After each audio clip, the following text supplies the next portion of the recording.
जय Hind. Class 11th अभी तक आपने पढ़ लिया था डिफरेंशिएशन। आज अब मैं बात कर रहा हूँ इंटीग्रेशन की। इंटीग्रेशन है क्या वास्तव में? इंटीग्रेशन यदि मैथ के टर्म में बात करें तो integration is a reverse of differentiation. Differentiation का उल्टा ही इंटीग्रेशन है, ठीक है ना। अब इंटीग्रेशन की जरूरत क्या पड़ गई? यदि मैं आपसे कहूँ इंटीग्रेशन की जरूरत क्या पड़ गई, तो मैं आपसे कहूँगा कि मेरे पास एक कर्व है, ये लाइन मेरी कर्व लाइन है, और इस कर्व लाइन में इस कर्व लाइन का मुझे पूरा पूरा यहाँ से लेके उस पूरे कर इतने एरिया का जो आप देख रहे हैं ना, ये वाला एरिया, इस एरिया का पूरा मुझे एरिया निकालना हूँ। तो क्या करूँगा सर? एरिया निकालने के लिए मैं क्या करूँगा? स्टेप्स बना लूँगा, छोटी छोटी स्टेप्स बना लूँगा और इन स्टेप्स को मैं सम कर लूँगा और हमें क्या निकल आएगा? सभी का इंटीग्रेशन निकल आएगा। यानी कि इंटीग्रेशन क्या है? जैसे डिफरेंशिएशन आपको पता लग गया था, डिफरेंशिएशन का क्या काम था? स्लोप निकालने का। उसी तरह इंटीग्रेशन का काम है सम निकालने का। बात समझ में आ गई? अब फिजिक्स में आपको मैं एक छोटा सा फंडा बता रहा हूँ, जो आपको जिंदगी भर काम आएगा। जब डिस्ट्रीब्यूशन डिस्क्रीट फॉर्म में है, डिस्क्रीट फॉर्म जानते हो, एक टुकड़ा यहाँ पर है, एक टुकड़ा यहाँ पर है, एक टुकड़ा यहाँ पर है, एक टुकड़ा यहाँ पर है, एक टुकड़ा यहाँ पर है। जब डिस्ट्रीब्यूशन डिस्क्रीट फॉर्म में है तब क्या होगा? तब होगा आपका, हम सम करते हैं। क्या करते हैं? सम करते हैं, सिग्मा लगा देते हैं, सबको ऐड कर देते हैं। और जब हमारा डिस्ट्रीब्यूशन कंटिन्यूअस फॉर्म में होता है, किस फॉर्म में होता है? कंटिन्यूअस फॉर्म में होता है, तब हम क्या कर देते हैं? उस समय हम सम करने के लिए इंटीग्रेशन का यूज करते हैं। बात समझ में आ गई ना? तो इंटीग्रेशन या फिर सम एक ही बात समझो। इंटीग्रेशन का जरूरत क्यों पड़ गई? जब हमें बहुत पतली स्लाइड काट ली और उन स्लाइड को सबको सम कर देंगे तो हमें पूरा एरिया मिल आएगा और हम क्या कर देंगे? इसका सम कर देंगे। यानी इंटीग्रेशन का एक दिमाग में पिक्चर बना लेना कि इंटीग्रेशन का मतलब होता है छोटी छोटी स्लाइड्स का सम करना। बात समझ में आ गई इतनी आपके? चलो भाई, अब आते हैं इंटीग्रेशन से थोड़ा सा और आगे। उससे पहले यदि मैथ वाले बच्चे जानते होंगे, लेकिन मुझे आपको बताना है कि इंटीग्रेशन भी दो टाइप का होता है। इंटीग्रेशन का साइन क्या होता है वो बताना है मुझे। आपको याद होगा कि यदि कहीं पर ऐसा सिंबल लगा हो, ऐसा सिंबल, और dx लिखा हो, जिस सिंबल आप देख रहे हो ना, सिंबल, जो सिंबल बना हुआ है इस तरह से एस टाइप का, या फिर तुम्हारा फेवरेट ठल्लू वाला, या फिर तुम्हारा सांप वाला, ठीक है ना, इस सिंबल का नाम होता है इंटीग्रेशन। बात समझ में आ गई? तो इंटीग्रेशन क्या का सिंबल समझ में आ गया। अब इंटीग्रेशन दो टाइप का होता है। एक तो यदि यहाँ पर इस पॉइंट, इस जगह पर, इस जगह पर, मैं जगह बना रहा हूँ आपको, इस जगह पर, इस जगह पर कुछ लिखा हुआ है, ठीक है ना, और उसे हम बोलते हैं लिमिट्स। क्या बोलते हैं? लिमिट्स। यदि लिमिट्स लगी हुई हैं तो उस इंटीग्रेशन को हम बोलेंगे डेफिनेट इंटीग्रेशन। क्या बोलेंगे? डेफिनेट इंटीग्रेशन, ठीक है ना। और कहीं पर लिमिट नहीं लगी हुई है, मान लो यहाँ पर लिमिट नहीं लगी हुई, केवल ऐसा ही लिखा हुआ है, तो इसको हम बोलते हैं इनडेफिनेट इंटीग्रेशन। कौन सा integration? Indefinite integration. Definite integration और इनडेफिनेट इंटीग्रेशन दोनों को सॉल्व करने के लिए फॉर्मूला एक ही है, बट आंसर निकालने के लिए डेफिनेट इंटीग्रेशन में हम अपर लिमिट और लोअर लिमिट की वैल्यू पुट करते हैं। करके दिखाऊंगा अभी आपको, लेकिन याद रखना डेफिनेट इंटीग्रेशन किसे कहते हैं? जिसमें कि लिमिट लिखी होती है। यानी कि यदि मैं कहूँ आपसे, यहाँ पर लिखा हुआ है a और b, यहाँ पे दो लिमिट लगी है, a और b, और dx लिखा हुआ है, तो जो कौन सा इंटीग्रेशन होगा? कौन सा होगा बेटा? डेफिनेट इंटीग्रेशन होगा, ठीक है ना। कौन सा होगा? Definite integration. और यदि दूसरे में अकेला ऐसा लिखा होगा तो इस वाले इंटीग्रेशन को हम बोलते हैं इनडेफिनेट इंटीग्रेशन। कौन सा integration? Indefinite integration. Definite integration में आप लिमिट की वैल्यू पुट करते हैं, ठीक है ना, और लिमिट की वैल्यू को पुट करने के बाद आप अपना फाइनल आंसर निकालते हैं। जबकि इनडेफिनेट इंटीग्रेशन में जो भी वैल्यू निकलेगी उसमें प्लस सी, एक कांस्टेंट का ऐड किया जाएगा। बात समझ में आ गई ना? तो डेफिनेट इंटीग्रेशन में कोई सी ऐड नहीं होता, कोई कांस्टेंट ऐड नहीं होता, जबकि इनडेफिनेट इंटीग्रेशन में एक कांस्टेंट को ऐड करना कंपलसरी होता है। इनडेफिनेट इंटीग्रेशन में कोई भी लिमिट नहीं होगी, जबकि डेफिनेट इंटीग्रेशन में आपको लिमिट गिवन होगी, ठीक है ना। अब मैं आपसे समझाऊंगा इंटीग्रेशन के फॉर्मूले क्या क्या हैं। जो आपको डिफरेंशिएशन के अपने फॉर्मूले पढ़े थे, याद है डिफरेंशिएशन के फॉर्मूले? उसी तरह इंटीग्रेशन के भी फॉर्मूले हैं, ठीक है ना। और इंटीग्रेशन के फॉर्मूले में आपको बताऊंगा, बस अभी तक तो आपने इसका समझ लिया। सर इंटीग्रेशन का काम क्या होता है, जब डिस्क्रीट फॉर्म में है तो वो सम करता है। इंटीग्रेशन दो टाइप के होते हैं, डेफिनेट इंटीग्रेशन जिसमें कि लिमिट गिवन है, और इनडेफिनेट इंटीग्रेशन जिसमें लिमिट नहीं गिवन है, ठीक है ना। इनडेफिनेट इंटीग्रेशन को सॉल्व करने के बाद एक कांस्टेंट लगाते हैं, इसको हम c प्लस करते हैं बाद में, ठीक है ना। अब आते हैं कुछ फॉर्मूलों पर। पहला फॉर्मूला है, कहीं पर लिखा हो लाइन इंटीग्रेशन। हाँ, एक चीज समझानी है, एक लाइन इंटीग्रेशन होता है और एक कहीं कहीं पर लिखा होता है इस तरह से सर्किल बना के यहाँ पर s लिख देते हैं, ठीक है। सर्किल बना के कैसे लिख देते हैं, s लिख देते हैं। एक तो इंटीग्रेशन ये देखा आपने, और एक इंटीग्रेशन आपने देखा जे वाला, और एक इंटीग्रेशन जे वाला, ठीक है ना। बेटा इस इंटीग्रेशन को आप बोलते हो इनडेफिनेट, इसको बोलते हो लिमिट लग गई तो कौन सा हो जाएगा, डेफिनेट इंटीग्रेशन। कौन सा इंटीग्रेशन, डेफिनेट इंटीग्रेशन, ठीक है ना। और यदि कहीं पर सर्किल बन गया और एस लिखा मिल गया तो इसका मतलब होता है integration of entire surface area. इसका मतलब क्या होता है, integration of entire surface area. Math वाले सर आपको पढ़ाएंगे, इसको पढ़ाएंगे क्या कहते हैं, इसको कहेंगे वो integration, line integration of entire surface area. कौन सा integration, line integration of entire surface area. इसको वो कहेंगे डेफिनेट इंटीग्रेशन, और ये क्या है आपका, ओनली इंटीग्रेशन विदाउट लिमिट, यानी कि इनडेफिनेट इंटीग्रेशन, ठीक है। चलो इतनी चीज आपको समझा दी। अब आते हैं इनके फॉर्मूले पर, ठीक है। चलिए फर्स्ट फॉर्मूले पे आते हैं, बिल्कुल फर्स्ट फॉर्मूले पे। फर्स्ट फॉर्मूला देखना बेटा, फर्स्ट फॉर्मूला क्या होगा, कहीं पर लिखा हुआ लाइन इंटीग्रेशन x की पावर n dx। क्या लिखा हुआ है, इंटीग्रेशन x की पावर n dx। डिफरेंशिएशन का मैंने आपको शॉर्ट टेक्स्ट में, डिफरेंशिएशन मतलब डिक्रीज होना, पावर क्या हो रही थी, डिक्रीज हो रही थी। बट इंटीग्रेशन में क्या होगा, पावर ऊपर जाएंगी, बढ़ेंगी। यानी पावर कैसे बढ़ेगी, यदि इसका इंटीग्रेशन करें तो हमारा क्या आंसर निकल के आएगा, x की पावर n+1। क्या निकल के आएगा बेटा, x की power n+1 upon n+1 plus c। x की power n+1 upon n+1 plus c। मैं एग्जांपल लूं आपको, c क्यों लगाया, c इसलिए लगाया कि कौन सा इंटीग्रेशन है आपका, इनडेफिनेट इंटीग्रेशन है, और इनडेफिनेट इंटीग्रेशन में c लगाना कंपलसरी होता है, कांस्टेंट लगाना कंपलसरी होता है। अब मैं इसको दोनों से करके दिखाता हूं आपको। कहीं पर लिखा हो लाइन इंटीग्रेशन ऑफ x की पावर 2 dx, इसका आंसर बताओ कैसे करेंगे बेटा। मैं एग्जांपल बता रहा हूं आपको, ठीक है ना। आपका फॉर्मूला नंबर 1 तो लिखा हुआ है, ठीक है। एग्जांपल बता रहा हूं x² dx, तो क्या हो जाएगा बेटा, पावर बढ़ेगी तो 2 + 1 अपॉन 2 + 1 प्लस c, और ये कितना हो जाएगा, x की पावर 3 अपॉन 3 प्लस c। तुम्हारा इसका इंटीग्रेशन हो गया। बात समझ में आ गई ना, पावर इंक्रीज हुई n+1 अपॉन n+1, n कितना था, 2 था। देखो n कितना है यहाँ पर, n = 2 है तो 2 + 1, और नीचे भी n+1 है तो कितना हो जाएगा, 2 + 1, ठीक है। पावर कितनी होगी, x की पावर 3/3, यानी कि पहले पावर 2 थी, पावर इंक्रीज हो गई 3/3 हो गई, और ये आपका क्या आ गया, इंटीग्रेशन आ गया। अब मैं एक इंटीग्रेशन और करके दिखा रहा हूं। एक एग्जांपल आपने ये देखा, एक एग्जांपल और देखो, ठीक है। एग्जांपल देखना, लाइन इंटीग्रेशन यानी कि इंटीग्रेशन x की पावर 2, यहां पर मैं लिख रहा हूं a b।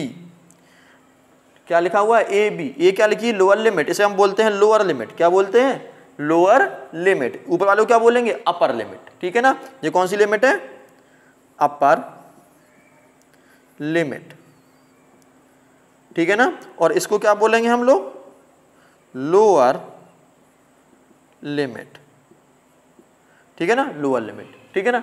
तो जी आपकी अपर लिमिट हो गई, जी आपकी क्या हो गई, लोअर लिमिट हो गई। अब इसको मैं सॉल्व करता हूं तो कैसे मिलेंगे, सॉल्व करना है तो सॉल्व करने के लिए आपको क्या करना है, पहले तो उसको सिंपल सॉल्व कर दो। कैसे, x की पावर 2 + 1 अपॉन 2 + 1, इतना लिख लिया। अब एक ब्रैकेट लगाओ और अपर लिमिट और लोअर लिमिट लिख दो। अपर लिमिट कितनी है b, और लोअर लिमिट कितनी है a। इसको आगे सॉल्व करेंगे तो कितना जाएगा, x की पावर 3/3, और लिमिट कितनी लगी अपने पास, upper limit b, lower limit a। अब बेटा इसको सॉल्व करना भी एक बार और है। कैसे सॉल्व करना है, वैल्यू पुट करनी है। आप कैसे वैल्यू पुट करेंगे, पहले इसके बाद लिखेंगे ब्रैकेट में अपर लिमिट रखी जाएगी यानी कि b की पावर 3, अपर लिमिट कितनी है b की पावर 3 अपॉन 3 माइनस, अब क्या करेंगे लोअर लिमिट रखेंगे x की पर a की पावर 3 अपॉन 3 और j आपका आंसर आएगा, यही तुम्हारा आंसर है। ठीक है ना, आंसर कौन सा है, जो तुम्हारा आंसर है आपके पास। तो समझ में आ गया, जब इनडेफिनेट हो तो केवल c लगा देंगे और जब डेफिनेट हो तो पहले सॉल्व करेंगे उसी तरह 2 + 1 अपॉन 2 + 1। ठीक है ना, फिर क्या किया हमने, अपर लिमिट रखी और लोअर लिमिट रखी, पहले अपर लिमिट रखी, upper limit minus lower limit. ये आपका तरीका है डेफिनेट सॉल्व करने का, और दूसरा कौन सा था आपका, इनडेफिनेट सॉल्व करने का। ठीक है ना, और फॉर्मूला कैसे बताया था मैंने आपको, फॉर्मूला दोनों में एक सेम ही यूज हुआ इस जगह पर, लेकिन सॉल्व करने के बाद डेफिनेट में upper limit minus lower limit करना कंपलसरी होता है। ठीक है ना, चलो भाई आपको जो फॉर्मूला समझ में आ गया होगा बहुत अच्छी तरह, डेफिनेट के लिए और इनडेफिनेट दोनों के लिए। ठीक है, चलो अब आते हैं next formula, next formula number 2, formula number 2 integration का।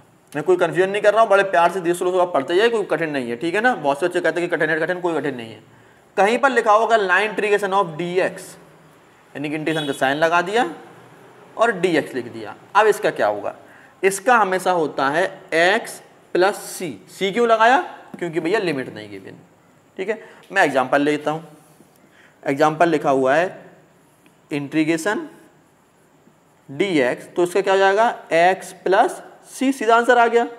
यदि कहीं लिखा होता 5dx, चलो भाई अब मैं एग्जाम्पल और ले दिया 5dx, तो याद करो उसमें हम क्या कर रहे थे, 5 को बाहर निकाल रहे थे, तो इसको हम पहले बाहर निकाल देंगे, यानी कि हम क्या लिख देंगे 5 इंटीग्रेशन का साइन और dx, और dx का क्या होता है x + c, तो 5x + c। ऐसा नहीं होगा कि c के साथ में 5 का मल्टीप्लाई करेंगे, नहीं करेंगे, क्योंकि 5 एक कांस्टेंट है तो कांस्टेंट इसमें ऐड हो गया, बस c करना है आपको, तो 5x + c ये आपका आंसर हो गया। यदि इसी को फॉर्मूले को लिमिट में दिया होता, वो कैसे, वो देखो बेटा, इंटीग्रेशन साइन लगा होता और लिखा होता 5dx और यहाँ लिखा होता 2 और यहाँ लिखा होता 3, 2 और 3। अब इसको कैसे सॉल्व करते हैं, एग्जाम्पल में ले रहा हूँ आपको, एग्जाम्पल ही तो है जी, इसको कैसे सॉल्व करते हैं, देखो कैसा है, डेफिनेट इनडेफिनेट है सर, पक्का डेफिनेट है क्योंकि लिमिट गिवन है, ये आपका इनडेफिनेट था, सी लगा दिया, इसमें सी लगाएंगे ही नहीं हम लोग। ठीक है, तो कैसे सॉल्व होगा, देखो बेटा ब्लू मार्कर सही दिख रहा है आपको, पक्का सही दिख रहा होगा ब्लू मार्कर। ठीक है ना, तो 5 को बाहर निकाल दिया बिल्कुल, और फिर क्या कर दिया, इंटीग्रेशन साइन लगा दिया, 2 और 3 dx कर दिया। ठीक है ना, अब क्या करना था, अगले स्टेप पे 5 और ये कितना था x, और लिमिट कितनी थी 2 और 3, दिख रही नहीं लिमिट क्या की मैंने, 5 को बाहर निकाल के 2 3 कर दी, इसमें c लगेगा ही नहीं। ठीक है ना, अब क्या करना है, अगले स्टेप पर देखो 5 ऐसे ही रखा, कांस्टेंट इसलिए 5 ऐसे ही रखा आपने। अब क्या किया, अपर लिमिट रखी 3 - 2, ये तो रूल होता है, upper limit minus lower limit, कितना हुआ 5 ब्रैकेट में 1, और आंसर कितना आया बेटा, आंसर आपका आ गया 5 इज अ आंसर। ठीक है, कल से रेड मार्कर भी लाएंगे, उससे भी लिखेंगे। ठीक है, थोड़ा राइट में पढ़ा रहे हैं आज। ठीक है, तो आपको समझ में आ गया कि 5 निकाल के बाहर निकल करके ऐसे आप सॉल्व करते हैं, इसे हम क्या कहते हैं डेफिनेट, और ये आपका इनडेफिनेट। 2 फॉर्मूले आपको समझ में आ गए अच्छी तरह। अब आते हैं नेक्स्ट फॉर्मूले पर, थर्ड फॉर्मूले पर। ठीक है ना, थर्ड फॉर्मूले पे आते हैं। थर्ड फॉर्मूला बेटा आपका है जैसे कि line integration of 1/x dx। ठीक है ना, थर्ड फॉर्मूला लिखता हूं मैं, थर्ड फॉर्मूला आपका इंटीग्रेशन 1/x dx, इंटीग्रेशन का साइन लगा 1/x dx, इसका क्या होगा। ठीक है ना, 1/x dx क्या होगा, इसका होगा log x + c। क्या होगा इसका बेटा, इसका होगा आपका log x, इसका होगा log x + c। अब याद करो log के 2 दाए थे मैंने आपको, तो कौन सा log लगेगा इसमें, इसमें log लगेगा log बेस e। ठीक है ना, कौन सा लगेगा log बेस e, तो इसका हो जाएगा log x + c। c क्यों लगा, क्योंकि इंडेफिनेट है, और बेस क्या होगा, बेस e होगा log का। बात समझ में आ गई, जैसे कि मैं भी एक करके दिखा रहा हूं मैं आपको एग्जाम्पल लेके। एग्जाम्पल देखो इसका, एग्जाम्पल है लाइन इंटीग्रेशन 3/x dx। कैसे सॉल्व होगा भाई? देखो क्या करें, 3 को बाहर निकाल दिया, 1/x dx, और 3 का क्या 1/x से कितना होता है? इसका होता है log x base e plus c, और ये आपका क्या होगा? इसका आंसर होगी। ठीक है ना, log x प्लस c, और 3 का तो मल्टीप्लाई करना ही करना है इसमें, 3 का मल्टीप्लाई इसी में इतने नहीं करना। ठीक है, इतना ध्यान रखिए। चलिए भाई, अब log इतने से काम हो जाएगा। बस एक log की प्रॉपर्टी भी जरूरत पड़ेगी आपको इसमें, वो समझा देता हूं मैं कौन सी पड़ेगी।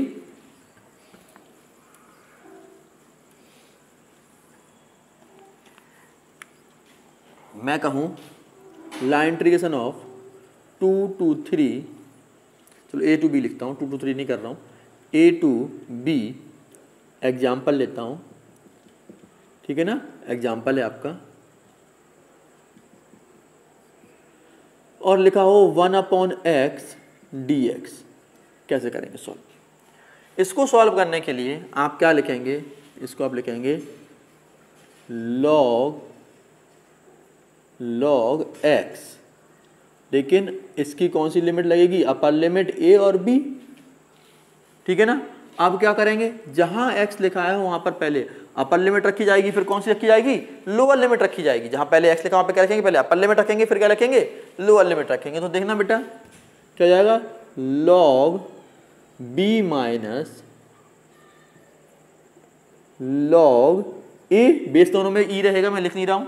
अब log b minus log a equal to क्या होता है? log b/a, और इसका आंसर यही हो गया, log b/a इसका आंसर हो गया। बात समझ में आ गई आपके इतनी भी? चलो भाई, 3 फॉर्मूले समझ में आ गए। अब आते हैं नेक्स्ट फॉर्मूले पर। ठीक है, नेक्स्ट फॉर्मूले पे आते हैं। नेक्स्ट फॉर्मूला में आपका sin x ले रहा हूं। ठीक है ना, कौन सा? sin x, line integration of sin x। ठीक है ना, चलो भाई, line integration of sin x या cos x। ठीक है, पहले फोर्थ फॉर्मूला लेता हूं।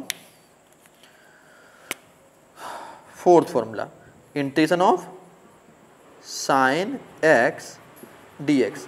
क्या होगा सर? एक तो बात समझ में आ गई कि डेफिनेट तो है ही नहीं, ये डेफिनेट है कि नहीं है? दिख रहा है आपको, इनडेफिनेट इंटीग्रेशन है। ठीक है ना, और इनडेफिनेट के लिए sin x dx का क्या होगा?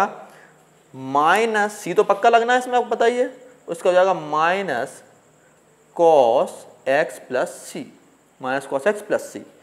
5वां फॉर्मूला, जिसका एग्जाम्पल तो समझ में आ ही गया होगा, कोई बड़ी बात नहीं है। ठीक है ना, अब मैं 5वां फॉर्मूला लेता हूँ। 5वां फॉर्मूला आपका मैं लेता हूँ integration of cos x dx। Definite indefinite है? इनडेफिनेट है तो सीधे लगा ही लो। अब cos x का क्या होता है? cos x का आपका होगा बेटा, यदि cos x है आपका, तो cos x का होगा sin x प्लस सी, यानी क्या होगा? cos x का होगा sin x प्लस सी। तो यहाँ पे क्या लिखना है? sin x प्लस सी, तो हमें पता है सी क्यों है। ठीक है, 6 फॉर्मूला, 6 sin cos हो गए। अब नेक्स्ट 6 फॉर्मूला है जो आपका, वो है sec स्क्वायर x का, integration of sec square x dx। तो sec का क्या होगा? sec का ध्यान रखना tan होगा, वो भी प्लस का, तो इसको आपको याद रखना है tan x प्लस सी। आपको याद आ रहा होगा sin cos होते हैं, आप चेंज होते हैं क्योंकि 90 प्लस थीटा के साथ में, तो tan और tan ध्यान रखना है इस चीज़ का। ठीक है, कभी गलती मत कर देना। sec का क्या होगा? sec स्क्वायर x का tan x। देख cosec स्क्वायर x हो, 7th क्वेश्चन, 7th आपका फॉर्मूला है cosec। हाँ, एक चीज़ और, अकेला sec सिंपल sec का नहीं होगा, स्क्वायर में ही टर्म आएगा। ठीक है ना, ध्यान रखना। cosec स्क्वायर x dx, इसका होगा माइनस cot x प्लस सी। cosec का क्या होगा? माइनस cot x प्लस सी। यदि मैं कहूँ sec x tan x given है, ठीक है ना, ध्यान रखना है, जब इकट्ठे ही आएंगे तो ऐसा नहीं होगा sec हो।